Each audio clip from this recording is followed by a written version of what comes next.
engine running. Absolute genius. Get this. Welcome. This is the show where we bring you Science. What that essentially means is discoveries, Advances. questions, Research. technology. Unbelievable. Without further ado, This is The Naked Scientists. Hello and welcome to the show where we bring you the latest breakthroughs in science, technology and medicine. I'm Chris Smith, and in this week's programme, it's Q&A time. Have NASA found life on Mars, or are they being misled by methane? Why isn't the UK vaccinating children against COVID-19? And what's COVID-19 going to do to the Olympics? The Naked Scientists podcast is powered by ukfast.co.uk.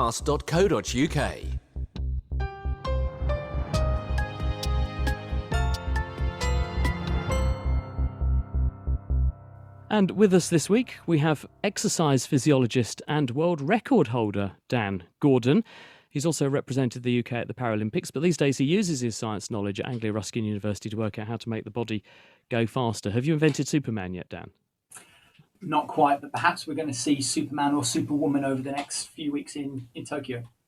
Well, we'll be asking you more about the Olympics. I'm going to be very interested to hear your perspective on what the experience will be like for those athletes who are heading off over there. Next door to Dan, wildlife biologist Eleanor Drinkwater's back, and she's now a doctor. Congratulations. Thanks. Last time you were on the programme, actually, you force-fed a top chef, a top TV chef, crickets, and you told him he had to feed them to his clientele in his restaurant. Yes, you mean I introduced him to the joys of eating insects? That's what you mean, right, Chris? You were making the point that insects are a really quite good way of converting stuff we can't eat into protein that's good for us. Exactly, and not only that, but also it's a brilliant way of being able to produce protein so much more efficiently, so everyone should get out there and eat some bugs. You also turned up with a giant land snail called Sherlock Holmes, which I threatened to eat, and that you were less happy about that. That's true, and also Snailer Swift as well, who's his partner. Also with us, Richard Hollingham, who's one half of the Space Boffins duo. They make the Space Boffins podcast. It's now been going over 10 years. Happy birthday, Richard. Thank you very much. It's been a big week, of course, for you, because this morning you've been watching the race for space, people doing suborbital flights. Incredibly exciting. I've just finished watching that, and I've just had some ice cream as well, so I'm probably overexcited. Over-exuberant because of a sugar rush. Overexcited, yeah. And 50 years since Apollo 15. Yeah, it's my favourite Apollo mission. So I really want to talk about that in the next hour. Well, we'll hopefully give you the opportunity. And also, really lovely to have with us my TV sidekick, and that's Linda Bald, who specialises in public health at the University of Edinburgh, and she has become a major hit on the telly since the pandemic struck, offering viewers her calm and sensible advice, complemented by, I have to say, and you've done the same again this week, Linda, a wonderful selection of flowers. You're better known for your flowers than you are for your public health. Well, that's right. But as you know, we're called Naked and Bald together, Christopher. That's the name of our duo, which we think will be a festival act in future. But no, the flowers are really very popular. I think the thing is that we've gone through such a horrible time around the world over the last 15, 16, 18 months, and people want to see something that makes them smile. So for me, it's been really nice just to have some flowers in the background. And I have to be honest, I didn't know loads about flowers. In fact, when I was a child, my father used to drag us out gardening, and I didn't like it. But now I'm a big flower fan, and I've got one of those fantastic apps you can put on your phone where you can identify a plant when you're out and about. So when I see a flower I don't know, I just use that. So how does that work then? You take a picture of the leaves or the petals or both? Yeah, you take a picture of the flower or the plant and then looks for what it is. It gives you the Latin name, gives you loads of information about the plant. If you have one yourself, how to keep it healthy, and it's really informative.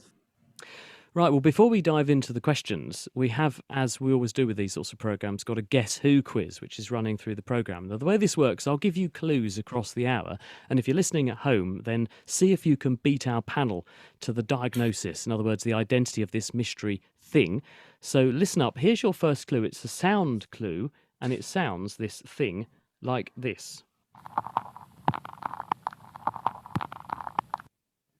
So what or who made that sound? Any ideas, Richard? No idea at all. I mean, it could be anything from an old gramophone record to some sort of scurrying animal.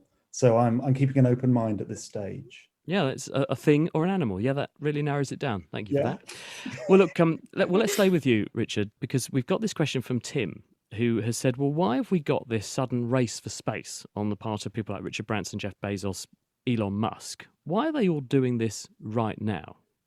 Well, they've been doing it actually, to be fair, for the last 10, 20 years. It's taken a long time. And I think it's more coincidence than anything else. And also COVID, the fact that they got to this stage now. And space tourism's actually been around for quite a long time. We had Dennis Tito flying Richard Garriott, these multi-millionaires flew on Soyuz back at the early part of the century. Other companies have gone. The ones that have sort of survived the space tourism, Virgin Galactic, so you had Richard Branson go up the other week. We just had Jeff Bezos fly in his spacecraft, 10-minute flight. That will cost you probably about $300,000. We've now got new entrants into this as well. We're talking about orbital flight now. So, got these two suborbital flights with, so basically you go up and then you come back down again, a parabolic flight with Virgin Galactic with their space plane and Blue Origin with their spacecraft, which was, I have to say, if you've got a spare 10 minutes and you haven't watched the flight, absolutely watch the flight. It's very, you were watching that today, weren't you? I was watching that today. Oldest person to go into space, Wally Funk. She's 82. She was one of the Mercury 13. So these were astronauts who took part in a private project to see if women could go into space back in the 60s. NASA rejected the idea. The government rejected the idea. Women didn't get to fly in space with NASA until the 1980s. The first American woman in space, Sally Ride. And of course, the Soviet Union had Valentina Tereshkova. So Wally finally got to fly in space. And what's extraordinary, Wally is a friend of ours, and she's actually stayed in this very house where I am right now, and she's just gone into space. And just seeing her come out of the capsule, just exuberant, was just so fantastic. So she would have experienced weightlessness when she was up there. She would, yeah. So it's a bit like a roller coaster with these suborbital flights. So it's when you go over the bump on a roller coaster. I really hate roller coasters. I probably shouldn't go into space. When you go over the top and you got that feeling of weightlessness, that's what they would have experienced. But with the Blue Origin, I think it was about 4 minutes of weightlessness they had. Virgin, similar amount of time, maybe slightly longer.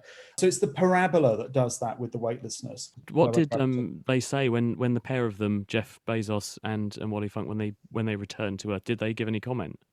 Well, they're just exuberant. It was a lot of, this is fantastic, what an amazing thing. Wally said at one point, it felt like only 5 minutes. Like she's complaining. It's still space. You'd never guess you're pretty positive, Richard. You're pretty buzzing. So, Eleanor.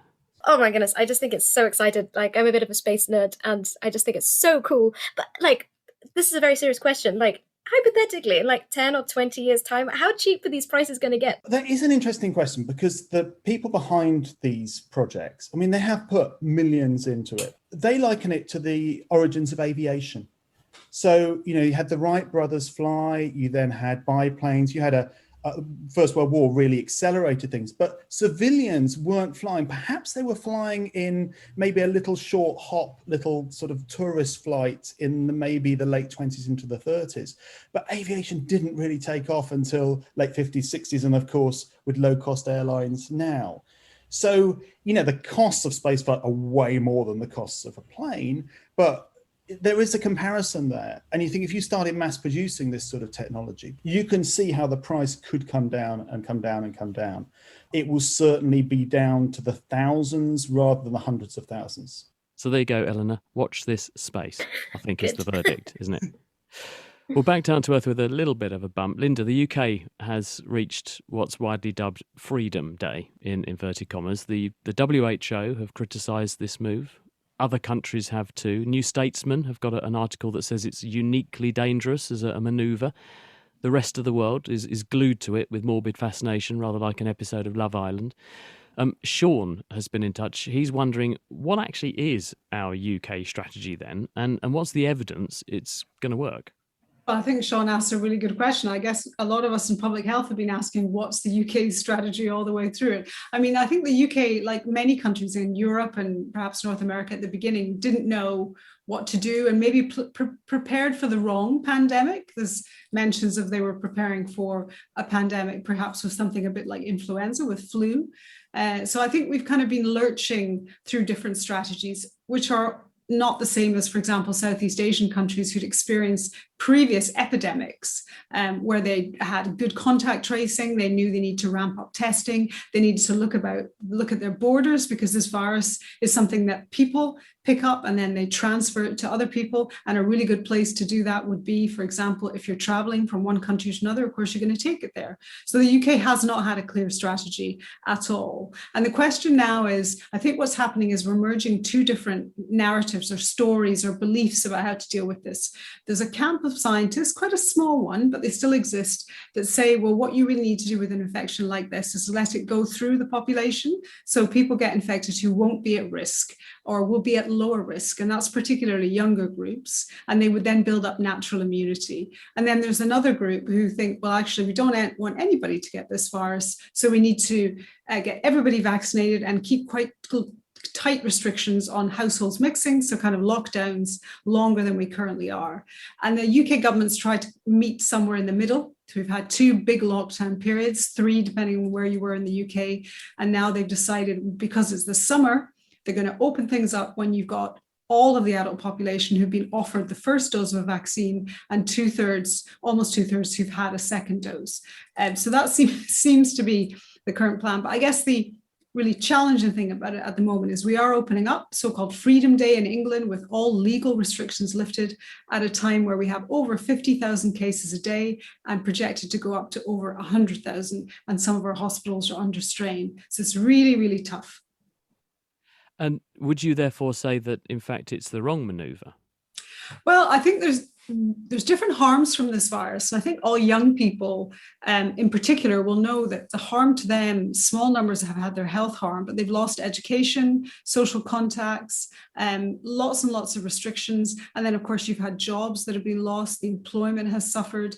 People have had mental health issues they've had to deal with. These are other kinds of harms. And then we've been cut off from our loved ones who live in other countries and haven't been able to travel. So I think the government is really emphasizing that at the moment.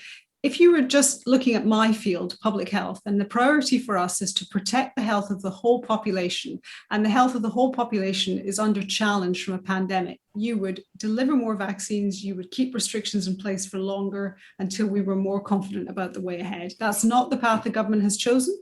And now we're in a big natural experiment. The world is watching, and we'll see what the outcomes are. Thanks, Linda. And indeed, I guess one way or the other, we are going to find out, aren't we?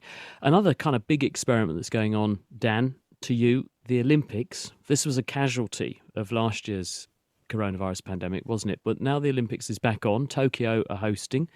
It's not going to be normal, though, is it, by any stretch of the imagination? One commentator put it to me just yesterday that this must be the lowest key build-up to the Olympics that we've ever seen. Yeah, and I think if you ask most people in the general public, are you aware that the Olympics are taking place? I suspect most people would be unaware. I mean, there's been very little in the media. There's been very little push through the broadcasting organisations about it. And it's not surprising. I mean, you look at the way the Olympics are going to operate, it's a very, very different environment. There will be almost no crowds in the stadia. The velodromes will be empty, the pools will be empty. And I think they're allowing for some of the sports very small numbers of spectators in. And then, of course, we've got the fact that the medal ceremonies will not be standard medal ceremonies. The participants are, in fact, going to award themselves the medals. And they are not allowed to kiss the medals. Even with the opening ceremony, which is always a massive affair, it's kind of which country can outdo which country, is going to be a very low-key affair. And so I think it's going to be a very, very low-key game. And there have started to already be, not outbreaks, but there are cases of COVID within the Olympic Village arising already. I suppose one incentive to win a medal is that those precious metals are naturally antimicrobial, aren't they? So you could use your medal for that if it came to it. Are they going to have a Paralympics this year as well? That's a really good question. I mean, at the moment, yes, it's scheduled to follow within a couple of weeks of the Games, but concerns have also been raised because a lot of the Paralympians are in what we would consider more of the at-risk population groups. Mm. Well, that was my point, that we're going to have groups of people who are potentially a bit more clinically vulnerable. They're also probably going to have more of an entourage of supporting people who they need to help them do their day-to-day things, aren't they? Absolutely. So it's an even bigger issue for them. It's a bigger issue. It's a much bigger risk. And I think it will be a wait and see. If the Olympics goes off without a relative hitch, I think we see the Paralympics happening. Richard? Yeah, I just wondered about, you talked about the lack of atmosphere, the lack of crowds, what the psychological impact of that is on the athletes. I suppose if I give you the reverse answer, the effect of London, when we hosted the games in London, you saw the effect of a home crowd and 85,000 people in the stadium. And athletes like Mo Farah saying that really, had not had the crowd when he won his second gold medal, he probably wouldn't have medalled at all. There is something about it, isn't it, that we thrive and people thrive on that kind of environment. And that's where we get these superstar performances happening. I just think it's going to be a very, very strange atmosphere. The officials aren't allowed to cheer. They're not allowed to do the haka in the rugby sevens anymore. So even the haka's become a casualty of COVID. Thank you very much for that one, Dan. From baffling British weather sideways spines of the vertebrae coming off here to looking at a cheetah from the inside out, games making their way to the clinic, and what to eat in your garden. The Naked Scientists in Short podcasts bring you a top-up of short, compelling science stories. Get the latest episodes by subscribing to the Naked Scientists Specials feed, wherever you get your podcasts. Or find all of our In Short episodes at thenakedscientist.com/short. You're listening to The Naked Scientists, and today we have a panel of experts who are taking on your science questions. And if there's something you've always wanted to know, why not give us a try? You can email questions to chris@thenakedscientist.com, you can tweet @nakedscientists, or you can go to our website, nakedscientist.com/question, and there's a form you can fill in there. Still to come, is it just mammals, or do other animals breastfeed or suckle their young? The NASA astronauts that took things into space that they shouldn't have, what happened to them? And COVID-19 vaccines for children, why the UK isn't taking that path. We'll find out. Meanwhile, remember we've got a Guess Who quiz running through the programme. I told you that this mystery thing sounds like this. Here's clue 2. I am slightly strange because my mouth is at the bottom and my anus is at the top of my body. Eleanor? It definitely has to be something aquatic. I'm thinking the first sound which we heard, it gave me fish farting vibes, very strong fish farting vibes. So I'm thinking it's something aquatic, an animal which perhaps farts. Okay, I'm not going to comment. It's not right, but but we liked it, and I can see on Zoom that Dan was very much tickled with that. Eleanor, since you have put your head above the parapet, Linda, not our Linda who's with us, but another Linda, has been watching reports recently of elephants being returned, having been bred in captivity in the UK, to a park in Africa. She's wondering, do animals have personalities, some of which might be more suitable for this sort of rewilding or returning to the wild sort of thing, to establish new communities in the wild? Are animal personalities taken into account when people are doing these sorts of conservation efforts? This is a wonderful question, so thank you so much for sending it in. Animal personality as a field is kind of still very rapidly developing, and for me it's just a really, really exciting area, and it is a really big question. There's been a few really interesting studies done looking at the personality of animals and how they survive post-translocation. But the problem is it's quite complicated. So, for example, they took a bunch of swift foxes and they released them, and the bolder ones tend to perish more quickly, which I guess they're not afraid of predators, they're not afraid of humans. However, on a separate study on turtles, they found that the more explorative ones tended to do much better. And then a third study on Tasmanian devils suggested that the shy ones did worse. And so it seems to be the case that perhaps personality is very important, but it's very kind of context specific. What context are these animals going in, and how does that context affect what will be a useful survival strategy? And then on top of that, how do the different personalities interact together? Because if you have a group of animals with different personalities, individuals within that group will affect each other. It's not just that you have half bold and half shy and you'll get a halfway house. Actually, it's much more complicated than that. So it's a really fascinating question at the moment, and I think it's one that's kind of still under the microscope. And so if we can get a better handle on that, then it might be able to kind of help us to understand how we could use this for conservation. Eleanor, in terms of animal personalities and thinking about the experience of being in captivity, is there a common feature in terms of how animals' personalities might change as an experience of that cuts across species when we then look at contrasting that with how they would be in the wild? Personality is a bit complicated in how it's determined. So you do have an underlying genetic component, but there is also evidence that the developmental conditions of an animal can affect its personality. So, for example, if you take crustaceans and you put them in a completely barren tank without any enrichment, they don't behave like an animal that's grown up with a very enriched environment. They don't know to use shelters or kind of have the bold, shy behaviors that we might expect. So that's one thing. Another one, which is also fascinating, is studies in birds have shown that the level of stress that individuals are under when they are in the nest will have a big impact on how they then develop and what their personality might be like in later life. If you're thinking about that in the context of how one might be keeping an animal in captivity, thinking about what stress this animal might be on, it might be under less stress than it is in the wild, or it might be under more stress than it is in the wild, and what impact that might have. Thanks, Eleanor.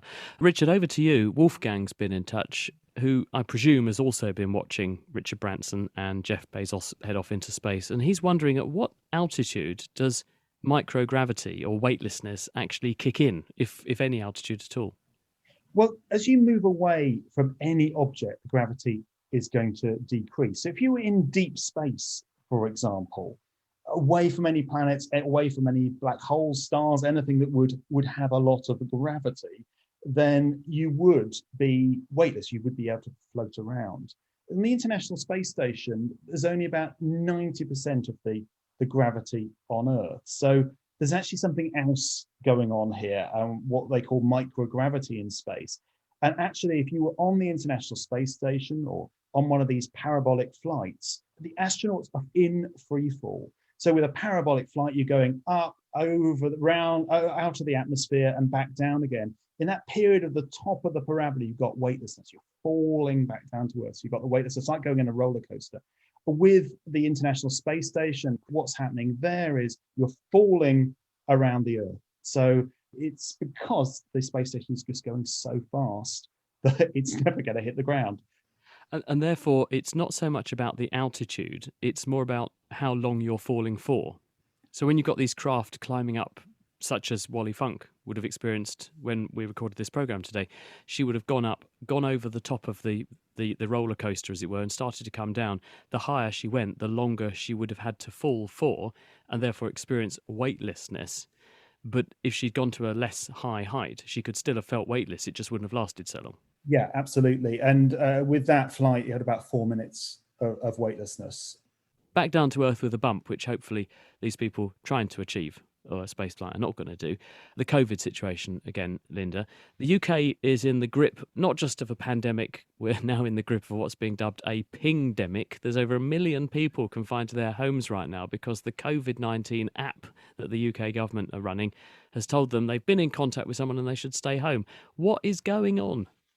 Well, it's interesting, isn't it? And in fact, in a single week, over 500,000 people got a ping, a little message on that app, and were advised self-isolate. So these people are people who have been contacts of what we call the index case, which is the first positive case. So somebody tests positive, they have the virus, and then the app finds out who they've been close to, normally around less than 2 meters for 15 minutes or more. There's other ways of identifying contacts where you would ask the person who is the positive case, who have they been in contact with. The reason this is happening is just because, as I was saying earlier, we've got so much infection in this country, over 50,000 cases at the moment. Just to put that in another context, that's 1% of the UK's population. It's about 1 in 100 people, even lower than that in some parts of the UK. So if you then multiply, say, when we're not in lockdown, I might have on average 10 contacts in that week. And so you can see that that's what adds up the numbers. The government is talking about changing that. Singapore is also discussing this in some other countries. If we're going to live alongside COVID, particularly moving out of pandemic to endemic, we're still going to have people who test positive who might have to self-isolate, but can we, for their contacts, give them regular testing instead, so that we know whether they will develop the disease COVID-19 or not? Because actually most contacts of positive cases don't actually go on to develop it in these contact tracing systems. So let's look ahead. I don't think it's going to continue indefinitely, but for the moment, that's the system that we have. Anyone been pinged on the panel? Earlier, not recently, luckily, but I was very impressed by the lovely people who would call up and check in and check I had enough food and everything was okay. I was very impressed by the call handlers on. So you got the phone call to say you've Yes. been in contact. Did you actually get COVID or did you escape? No, I didn't know. I didn't get COVID. But you did get reassuring phone calls about, are you alive? Exactly. It was very I reassuring. didn't realise they did that. That's quite nice, isn't it? How did you find not being able to leave the house for 10 days then, Eleanor? That's tough, isn't it? Yeah, I found it very challenging, and I live in a flat without a garden and that kind of thing. So I think it is very challenging, kind of psychologically, and I'm sure a lot of people have found that. Richard, does this mean that the pandemic, or is there a point where the pandemic becomes out of control, or do you never want to say that? I mean, because test and trace can only work to a certain degree with a certain number of people. When you get a certain number of cases, you just say, well, you do that whole idea of sort of let it rip through the population. Yeah, well, actually, in the UK's response, that was part of the story early on, Richard, in that one of the reasons why the UK government didn't scale up contact tracing, say last spring, in the way other countries does, because they had so many infections early on, they just didn't think it would be viable. So when you do have a lot of infection, it's really difficult. It's easier to contact trace when you have far fewer numbers. So, there's a big question about that. And we can see the performance of the system is taking longer for people to be identified. And just final point on this, on the pinging, a lot of people who are getting pinged now, they're not being advised to isolate for 10 days. They're being advised to isolate for say 3, 4 or 5 days, because actually it's 10 days from the day they came in contact with a person who's positive. And if contact tracing is under strain, it's taking longer to let the contacts know. Much has changed for business owners, managers, and staff recently. But with over 30 years' experience in telecommunications, award-winning independent company Spitfire have the expertise to make sure you stay ahead and can keep on innovating. Whether it's connectivity, MPLS networks, firewalls, or phone systems, Spitfire can help. To find out more, go to spitfire.co.uk. That's spitfire.co.uk. Spitfire, telecoms and IP engineering solutions for business since 1988. Music in the programme is sponsored by Epidemic Sound, perfect music for audio and video productions. Now, in this episode, I'm joined by a bunch of experts who are taking on the science questions you've been sending in. With me, a public health guru, Linda Bald. We've also got exercise physiologist and Paralympian and world record holder, Dan Gordon. Creepy crawly and wildlife expert. She's not a creepy crawly, she's a creepy crawly expert, Eleanor Drinkwater. And we also have space science junkie and journalist Richard Hollingham with us. Now let's return to our Guess Who competition. I played you the noise. I'll remind you what this thing sounds like. I gave you the clue that it's upside down. Its bottom is at the top and its mouth is at the bottom. And Eleanor said, this sounds aquatic to me. Well, your next clue, I have got hundreds of ball and socket joints that help me walk. Linda, any idea what this might be? Is it a centipede or a millipede? No, it's not. Eleanor was on the right track when she said something marine. Don't worry, though. Another clue is on the way. Perhaps you'll get it the next time, Linda. And how are you all doing at home? Have you got it yet? What we always do when we have one of these shows is we have a little quiz midway so everyone can have a breather and we can test the mettle of our panel in a different way. So we've got two teams. Dan and Richard, you're going to be team 1. And Linda and Eleanor, you're going to be team 2.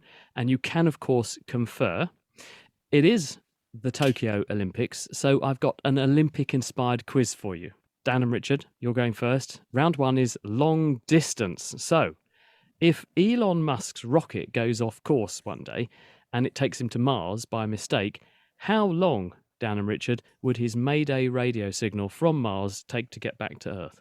Is it A, 20 minutes, B, 40 minutes, or C, 60 minutes? What do you reckon? It depends on the distance between the planets at any one time, because obviously the planets move around the sun and there's distances between Earth and Mars change. I'll go for 20 minutes on one way. Wow. And Dan, are you in agreement, or are you deferring to Richard? I will bow to the superior knowledge on this, but I was thinking back to my H.G. Wells, and I was trying to think about War of the Worlds and how long. I don't know. I was going at the other end of the spectrum, 60 minutes, but I will bow to my my compatriot and his superior knowledge. Dan, you made the right call because it is 20 minutes. It does vary, Richard's right, because Mars is between 78 million and 378 million kilometres away from the Earth, because at some points in its orbit it's close to us, at other points in its orbit it's on the other side of the solar system. And so therefore signals from Mars to the Earth can take anything between 3 and 22 minutes to get back to the Earth. So 20 minutes was the closest answer. That's the right one. 1 point to you two. Linda and Eleanor, your question. When Apollo 15, and you'll see, Richard, why you didn't get this question. When Apollo 15 made it to the moon this week, 50 years ago, how long were their radio signals taking to get back to the Earth? Was it 0.5 seconds, 2.5 seconds, or 12.5 seconds? What do you both reckon? Well, I think it wasn't that long, actually. If you look at I'm getting my knowledge from watching the film, which I don't think is very reliable. But there's sort of a pause, isn't there, when they're hearing from the astronauts. I kind of feel that the laws would say that it's probably not the middle answer, because it was the middle answer when you asked the boys. I would say it's probably 2.5 or 12.5. What do you think, Eleanor? I'm thinking it's going to be on the longer end of the spectrum. Yeah. Going Okay. back quite a long way. Shall we go for 12.5 then? Yeah. Okay. Let's risk it. Richard, the answer is? I'm going for 2.5. You would have been right. It's 2.5 seconds. Sorry, Linda and Eleanor, that's a for you, I'm afraid. It was 2.5 seconds. Right, see if you can redeem yourselves on the next round. Round 2, we're on to weightlifting now. Heavyweights, Dan and Richard, as you are now, in the lead with 1 point. Relative to their body size, which of these animals can lift the most? A, dung beetle, B, an eagle, or C, a gorilla? See, I'd be tempted on the dung beetle. Dung beetle, I would have thought. Yeah, I think. I would have thought. I mean, I know the gorilla's pretty strong, but I mean, the gorilla's pretty hefty. I think we can rule the gorilla out. I mean, the eagle can lift quite large prey, but there's something about that dung beetle, the amount of and the size of the dung. Yeah, I think the dung beetle. Ta-da! Yep, you get a point. Would you have said that, Eleanor? That was way too easy. That was a way too easy question. That was the boom question. Haven't had your question yet. Hang on. Right. You are right, you two. Dung beetle was the correct answer. Eagles are the strongest birds. They can actually lift 4 times their own body weight off the ground. Gorillas, get this, can lift an incredible 2 tons, which is 10 times their weight. But the dung beetles clinch it because they roll around piles of poo that actually weigh 1,000 times more than they do. So they are certainly the winners this week of the heavy lifting contest. Right, Linda and Eleanor, relative to their body size, which of these animals can lift the most? A, a grizzly bear, B, an ox, or C, a tiger? Oh, I'd probably guess that the ox. That's what I was going to say, Eleanor, because that is an animal that we use, or traditionally in more primitive societies, traditionally people have used the ox as a lifting animal, haven't they, or a dragging animal, or something that would help people carry things. So I wonder whether that's the right answer. Yeah, I think we'll go for the ox. No, oh my goodness, we can't let the boys win. That's awful. I think that's something of an inevitability now, unfortunately. Grizzly bears can shift 500 kilos, so half a ton. That's 80% of their weight. Quite a lot. Yeah. As strong as an ox, as you were sort of suggesting, that would have been a good call, because those stocky ruminants can lift 900 kilos. That's 150% of their body weight. But a tiger can drag half a ton up a tree, and half a ton is twice the tiger's weight. So the tiger, body size to weight, is the strongest of those three. So you should have chosen that. We'll do round 3 anyway, just to see if the boys can get a gold medal across the board. This is round 3, water sports. Okay, so grab your Speedos, Dan and Richard, you're up. And to make this a fair comparison, we are doing this in terms of body lengths per second. We want to know who swims fastest in body lengths per second. A mako shark, a bluefin tuna, or the probiotic Bdello vibrio bacterium. Wow, that's a tricky one. That is cheeky. So, bacterium is just going to have little cilia on it, isn't it? It's just going to. See, I think the probiotic. I think it. I was fairly comfortable at that point. But I think the probiotic. I just got a sneaky suspicion. If Chris talking about the speed to size. I think you're right. I think we've been consistent. We just go with the smallest one, I think. Let's go with it. Going with the bacterium. Yeah.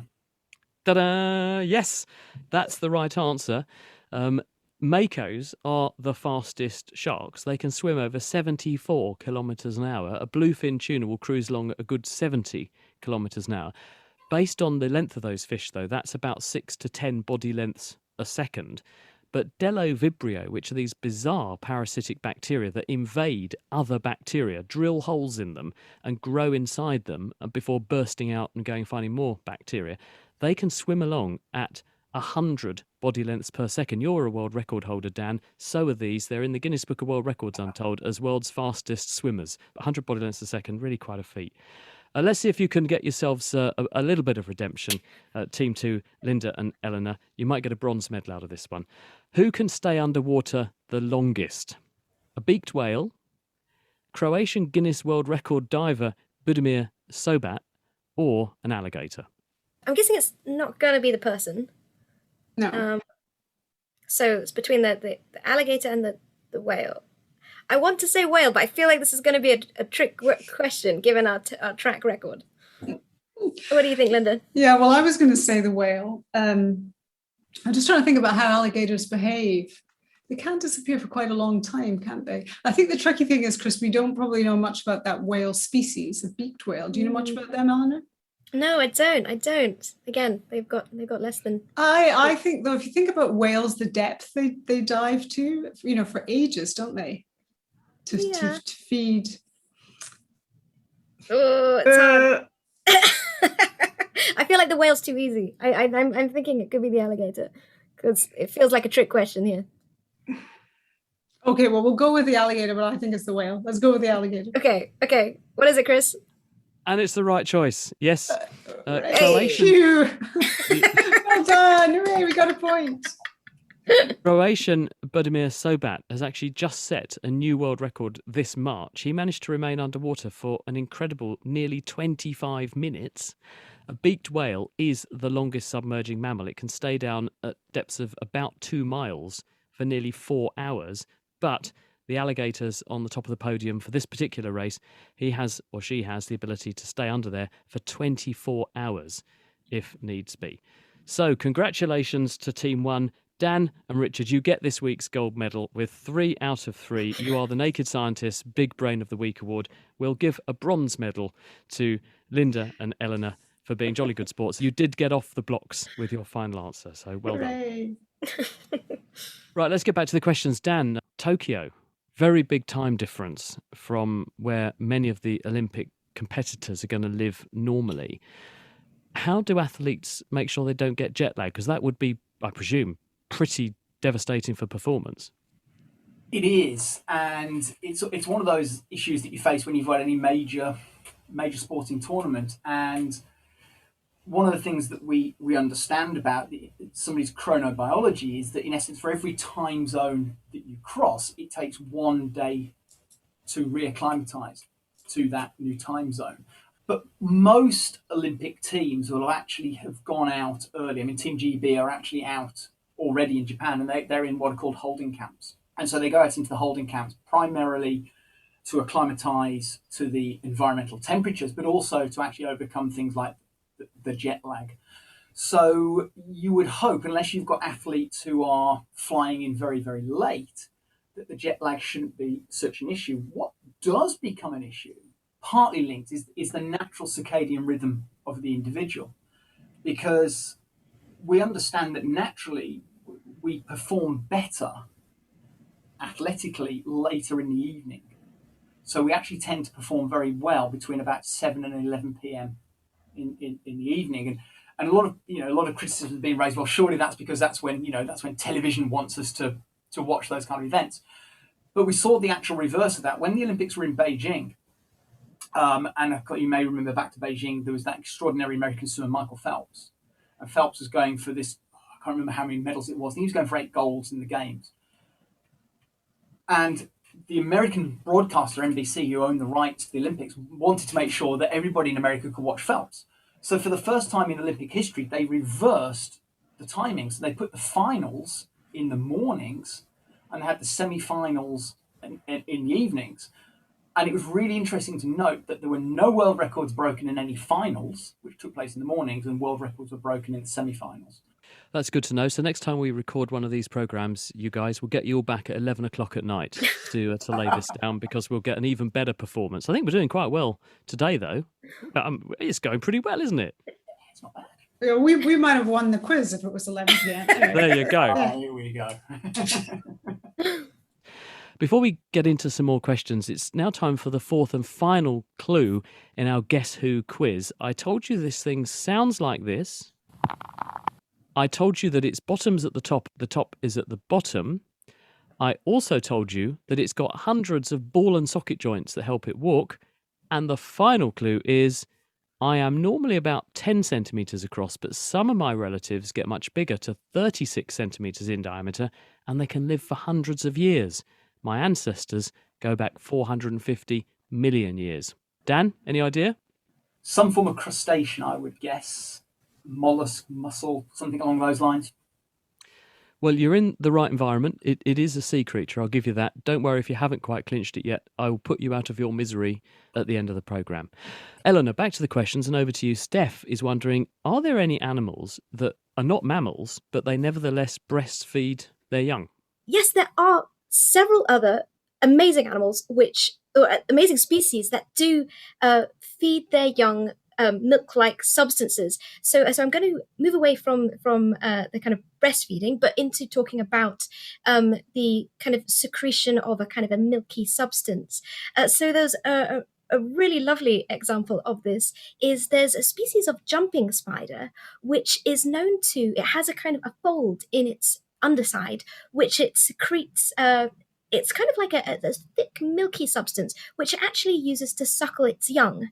And so first of all, it feeds them entirely off this substance.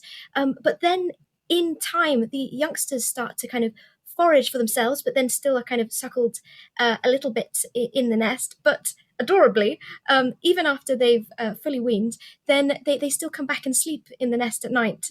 So just a really, really interesting example of parental care. But it's not just those guys. In pigeons, for example, they secrete this. Some people call it a milk, but it's in the kind of crop of the parental birds, they kind of secrete this gooey cottage cheese-like substance, which they then regurgitate to feed their young. And perhaps there's some parallels with kind of producing milk in that respect. But also cockroaches. There's a species of cockroach which kind of is known to do this as well, and it gives birth to live young, and in the pouch it also kind of provides this kind of milky substance. So it's definitely not a mammalian only thing, but it is a really fascinating example of kind of parental care. Thanks, Eleanor. Absolutely fascinating. I never realised, especially about those spiders. That's amazing. Let's go back into space with this one, Richard. It is the 50th anniversary of Apollo 15, incredibly. But didn't that team of astronauts get themselves into a bit of trouble, taking things to the moon that they shouldn't have done? Yeah, and I think that this group of astronauts, so Dave Scott, Jim Irwin and Al Worden, got badly maligned, and they got chosen really as scapegoats by NASA. For what they did. So every astronaut as before that mission took things into space. Astronauts take things into space now along with their personal possessions. And astronauts were taking objects like stamps, first day covers with stamps, medallions, all sorts of things. And they have value, of course, once they've been in space, particularly if they've been to the moon, and they bring them back to Earth. And this was almost like a pension policy. You can see these on auction sites going for hundreds of thousands of dollars, some of these things, particularly on the Apollo 11 mission to the moon. Whereas, Apollo 15 did the same thing. They did a deal with a stamp dealer, took some stamps to the moon, brought them back. The problem was, and how they got found out essentially, was those stamps then went on the market straight away, and they were promised that wouldn't happen. So I think they got badly maligned, because let's look at the achievements of Apollo 15, which was the first J-class mission, the first real science mission to the moon. It had a lunar rover. It had the first deep space walk. I mean, you know, spacewalking, we see that on the International Space Station, but this is in deep space on the way back from the moon. I mean, it's absolutely crazy stuff. Al Warden did this spacewalk alongside the Apollo capsule to retrieve some samples from the command module. And they also did this experiment proving Galileo.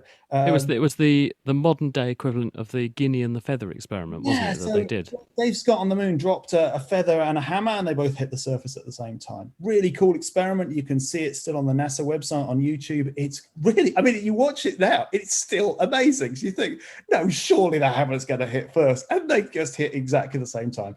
Very cool experiment, very cool mission. And it's a shame that they sometimes get remembered for the stamps. They never flew again. Any of those astronauts, they never went up again, did they? And so some people are saying it was that got them on the wrong side. Yeah, you certainly with Al Warden, his book, which is just a great book. Sadly, he died just over a year ago. He wrote a lot about this. He's written very honestly about this in his autobiography. But he also had, and I think this is a problem some of the other astronauts had, he had a life beyond the moon. It's that whole thing. What do you do after you've gone to the moon? Some had problems with alcoholism, others turned to religion. He had all this trouble with NASA. I mean, he stayed on at NASA, actually, and had a great career at NASA. Never went to the moon again, though. But he had a life beyond the moon and actually, you know, came out of it pretty well. And in court cases, they subsequently won against the space agency, you know, that they were badly treated. It's good to have a bit of vindication, isn't it? Back on Earth again, and back to our favourite topic of the day, for you, Linda, at least, that's COVID-19. Lots of controversy around at the moment about whether we vaccinate children or not. The UK has elected not to go down this path. Other countries have. So how did the UK come to the decision that they have? Well, we have the Joint Committee on Vaccination and Immunisation, which is a group of independent scientists, clinicians and other experts who guide the government and what the NHS does in relation to immunisation and vaccination. So we have a medicines regulator that has approved the vaccine for 12 to 15-year-olds on the basis of a trial done in the US involving over 2,000 young people. And this is just one vaccine, the Pfizer-BioNTech vaccine.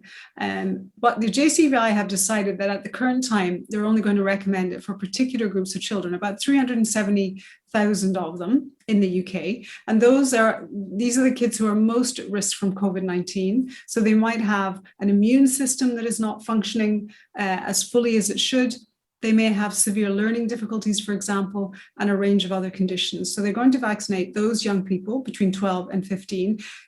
Children who already have those conditions between 16 and 17 are already eligible. But they're also interestingly going to offer the vaccine to those children who live with people whose immune system is compromised. For example, they might have had cancer treatment, which meant that the parents took drugs to deal with the cancer, which affected their immune system.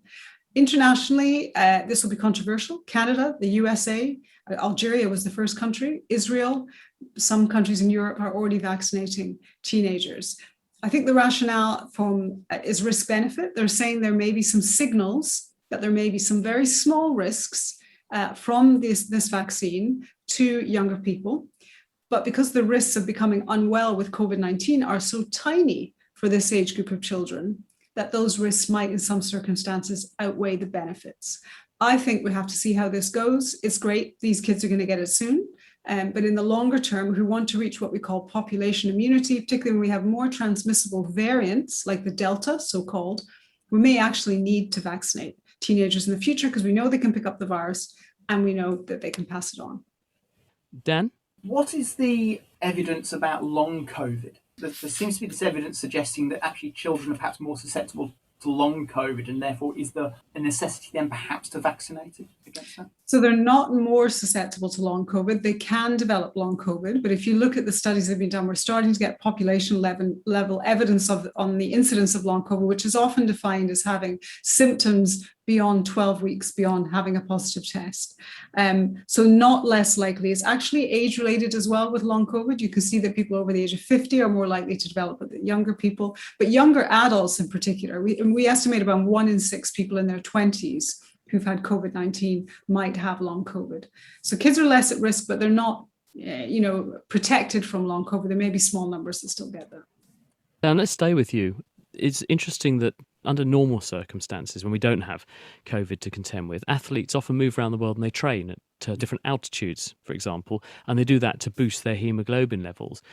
There must have been problems with people travelling to do those sorts of things before the Tokyo Olympics. So has that just not been happening, or have people found other ways to compensate? Or do you think we're going to see poorer performances this year because people are not as well trained?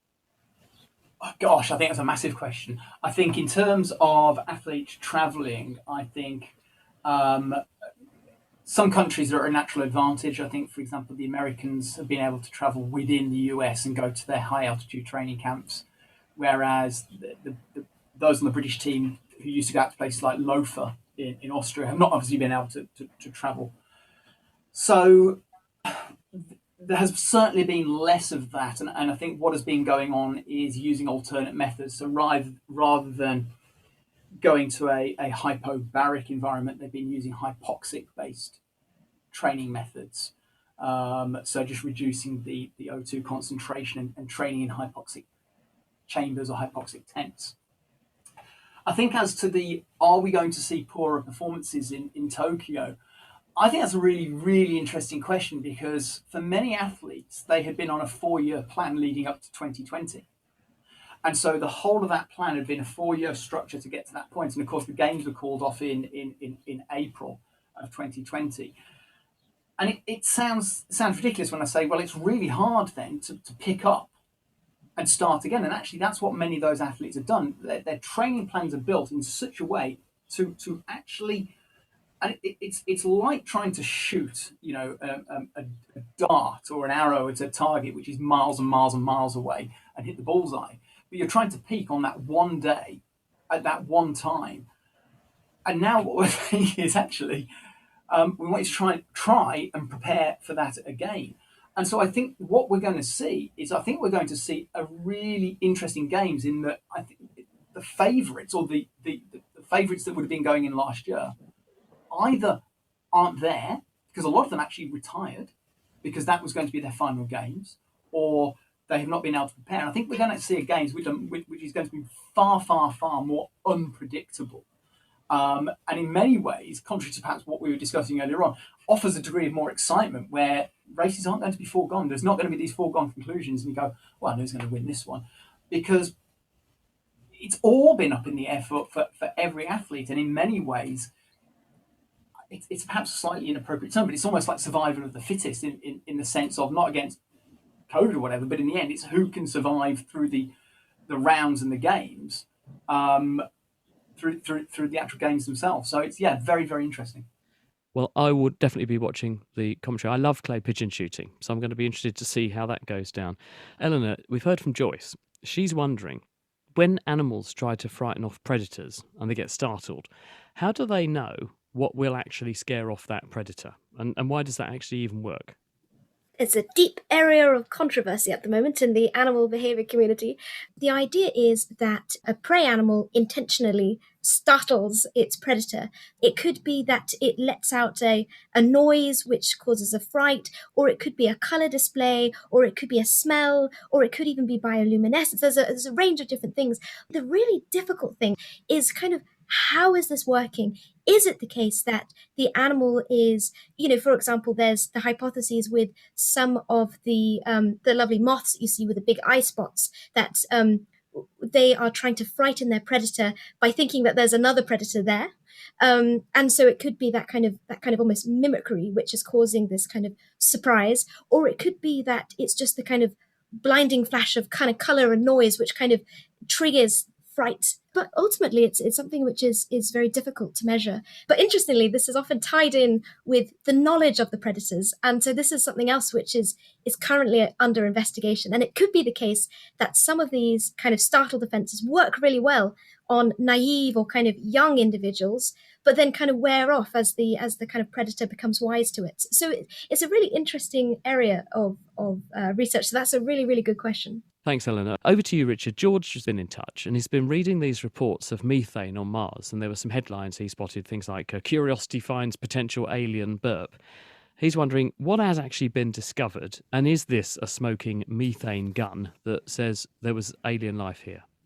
It's one of those classic examples where scientists can hold their hands up and say, we don't know. The first hints of methane were actually found by the European Space Agency's Mars Express spacecraft quite a few years ago now.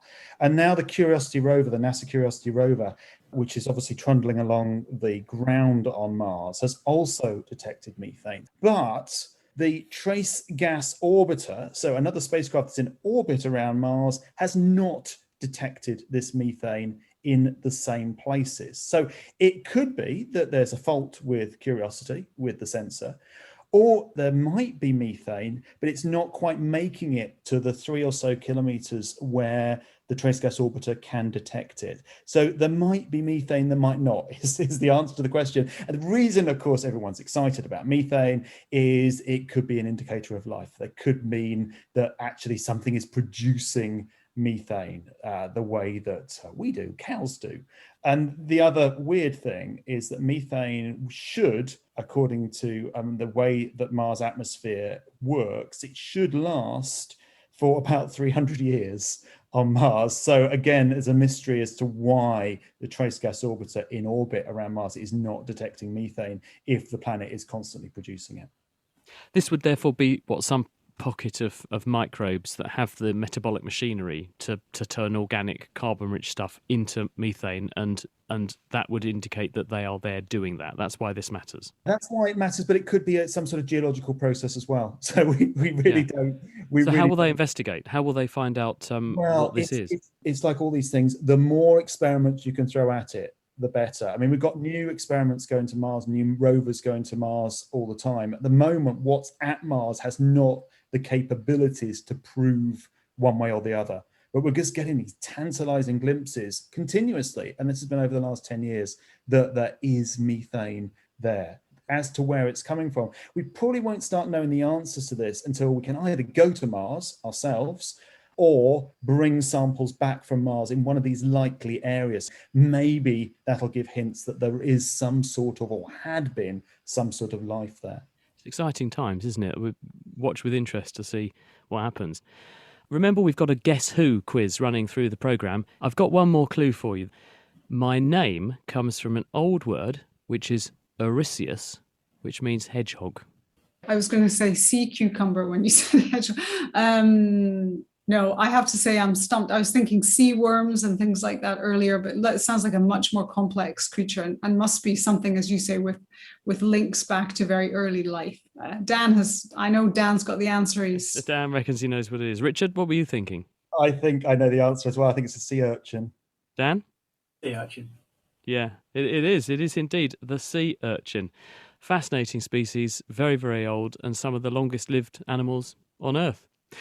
Well, that's where we've got to leave it. Thank you very much indeed to you at home for listening to the programme and for sending in the questions. But the biggest thanks of all, of course, to our special panel, Linda Bold, Dan Gordon, Richard Hollingham and Eleanor Drinkwater.